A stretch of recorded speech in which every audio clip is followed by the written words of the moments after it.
No, you got a commission in South Africa. Sirina Simbubi Zendi pro Uganda. Sagala n'abantu ba statement yange very political way in any way. I speak as a Ugandan citizen. Sirina yo muntu except Mr. Tomani and the Ganja family n'abalala basobola. Ne Mr. Dr. Malinga. Tewali yo muntu yenna yantuukirirako obakala okungambako ng'ovudde ku bannayuganda bannange bakyali bange. I'm talking about omuntu alina responsibility mu government teyaliyo n'omu okugambako nti owaayo oli bulungi okitegeera. Then netukulabako n'omukyala Mama Yvonne Chakachaka. Yes. How does she get to know about your story and how does she come into the picture? Mama Yvonne Chakachaka yali mukwano nnyo gwa Norman. Balina relationship yaabwe nnyo. Kati Yvonne Chakachaka yakubira Norman n'amugamba waaye nina amawulire gensoma waliwo wano omwana omunnayuganda gwe baakubye ani oyo. Norman n'amugamba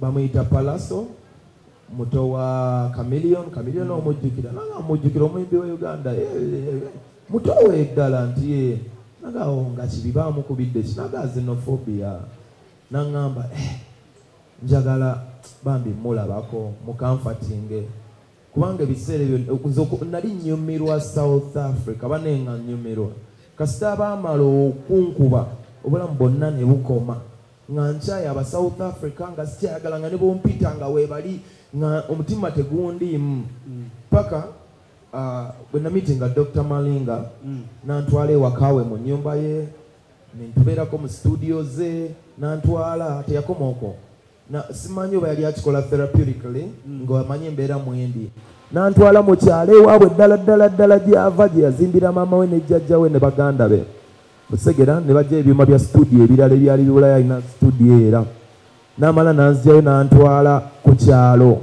nga wono olabira ddala ekyalo ekitayinza kuba safe naye nga ye bamwagala nnyo nga legendi waabwe abantu bamulaba ne babuuka mu mamotoka ti abantu boolaba nti ate obadde obatya nga ye bamulaba ate bomuyimbi waabwe bamwagala nnyo n'agula emmere nga omanyi superstar so humble n'akyama ku kafongo oba bonoolaba wa nga kakyalo n'agula olusaniya n'agamba oli aki oli ennyama oli enkoko oli ebyenda oli omutwe gw'ente wano tugulya nga making a feel at home so n'agula plata y'ennyama ne tutuula ne tulya as a family nga naye bw'alya nga abantu ne bakuŋŋaanaawo n'ababuulira kati laba baganda bange mukwano gwange wuno yazze mwamukubye nga ba feeling sabad n'atwala n'atukyaza ewuwe n'entulako ogwasookera ddala n'aba South Africa nga njagala manyi obwongo bwabwe endowooza yaabwe like lwaki